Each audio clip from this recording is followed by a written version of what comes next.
Did you enjoy watching Disney's film Moana? The region that serves as the film's backdrop is Polynesia. The Pacific Islands are broadly divided into three groups: Polynesia, Micronesia, and Melanesia. Polynesia includes representative islands such as Samoa and Hawaii. Melanesia features islands like the Solomon Islands, Vanuatu, and Fiji, while Micronesia includes places such as Palau, the Marshall Islands, and the Northern Mariana Islands. Moana conveys stories about the ancestors and traditions of these islands by drawing from mythology. I guarantee that after watching this video, if you watch Moana again, you will notice familiar elements that will make the viewing experience even more enjoyable. Their ancestors are broadly divided into two groups: Australoids and Austronesians. Many scholars speculate that these two groups migrated from regions including Southeast Asia. The Australoids, who mainly arrived in the Melanesian region about 40,000 years ago, were characterized by dark skin and prominent cheekbones, and led a primarily hunter-gatherer lifestyle. In contrast, the Austronesians, active in regions such as Polynesia and Micronesia, represent a distinctly different anthropological group, having migrated about 4,000 years ago. They typically had copper-toned skin and practiced agriculture. Most historical records and literature focus on the Austronesians. The ceramic fragments known as lapida, left behind by the Austronesians, have been discovered throughout the Pacific Islands, greatly aiding research.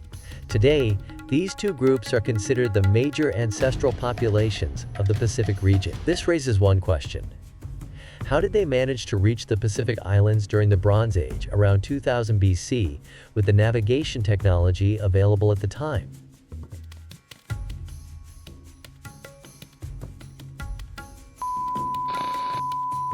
About 4,000 years ago, it would have been challenging to build a reliable boat with the technology of that era. However, these ancestors created a new type of canoe to cross the sea: the outrigger canoe. This canoe, which has a flotation device attached to its main hull to enhance balance and stability, protected its passengers from the rough Pacific waves. The canoe featured in Moana also resembles an outrigger canoe.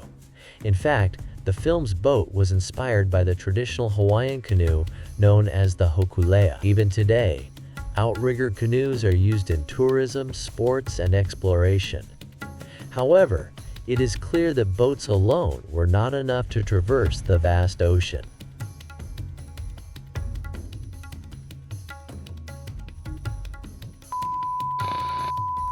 This image is a scene from Moana.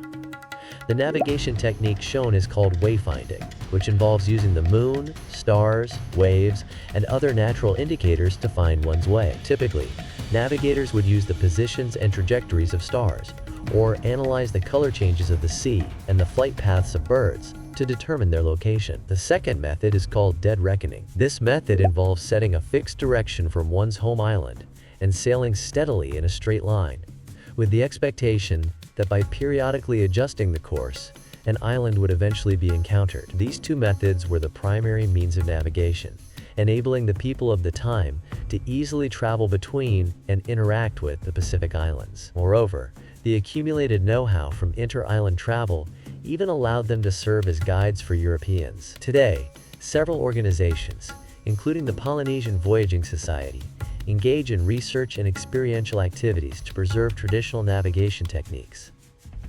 In fact, the Society regularly conducts voyages around Hawaii using the hokulea and traditional navigation methods.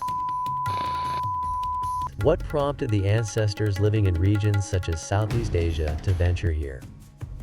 There are two main reasons. First, as Southeast Asia experienced a population boom due to the development of agriculture, resource pressures drove these ancestors to seek better hunting grounds, guiding them toward the Pacific.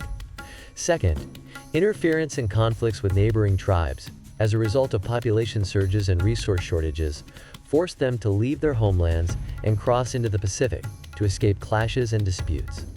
However, even after settling on the Pacific Islands, some people and tribes continued to migrate to other islands, likely due to similar reasons such as overpopulation, inter-village warfare, and ambitions for land and power.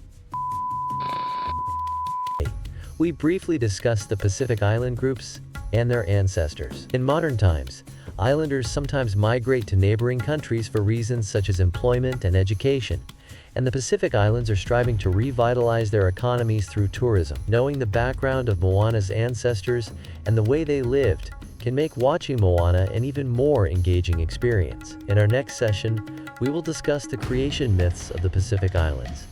Thank you for watching.